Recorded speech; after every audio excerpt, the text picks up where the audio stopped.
9/11 started as a beautiful day with crystal blue skies. When I left for work at an elementary school in Howard Beach, my husband Joe was getting ready to drive my daughter Heather to her school. He had an appointment to speak to an attorney whose office was at the World Trade Center, so he was rushing everyone out the door. I was a new teacher assigned as a long-term sub for a kindergarten teacher on maternity leave. I was excited to see my students that day because we were finishing our rangerfish and talking about sharing with our friends.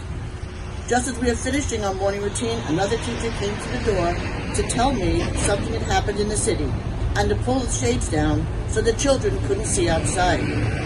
I was on the main floor of the school, and there was nothing to see outside but the playground and nearby houses. But on the third floor, there was a beautiful view of Lower Manhattan in the distance with the Twin Towers standing proudly over the harbor. The students in the upper school were able to see the smoke, and some actually saw the first plane hit the towers.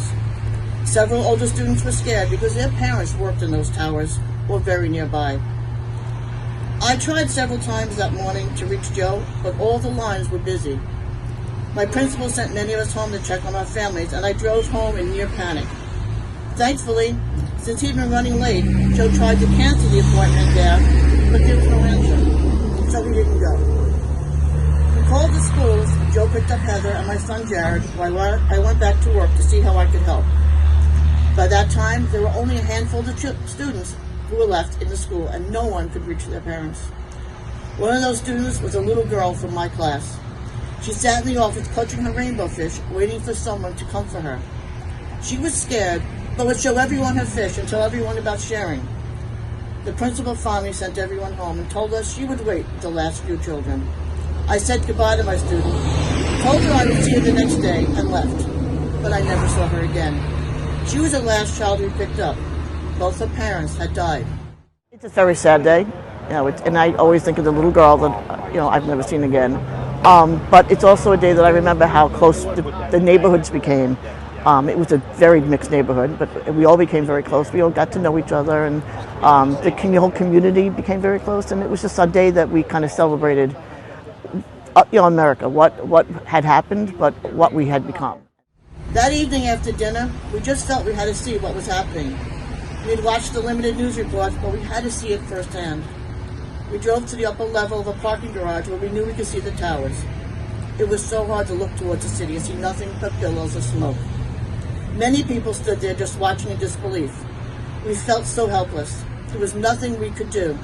News reporters had asked that everyone stay out of Manhattan while the first responders did their job. The next day, we hung the flag outside our front door. It just felt like the right thing to do. By lunchtime, many of our neighbors had also hung flags outside their doors. By evening, every house on our street had a flag. In fact, every house in the entire neighborhood had a flag. Blocks and blocks of flags. It didn't matter whether you were black or white, or what religion you practiced, or what country you were from.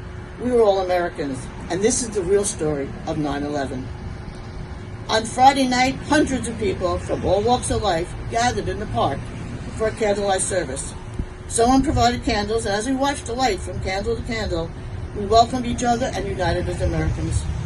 We prayed for those who were missing and presumed dead, for those we knew who had died, and for the first responders who risked their lives to help as many people as they could. And then someone started singing Lee Greenwald's song, God Bless the USA. Everyone joined in, and that song became the 9/11 song.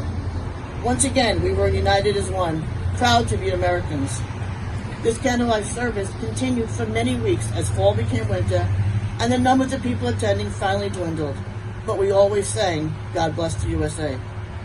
So my story is not about the little girl, but about the American spirit, which was reignited that day. They may have knocked down our towers, destroyed our Pentagon, crashed our planes, but they did not extinguish our spirit.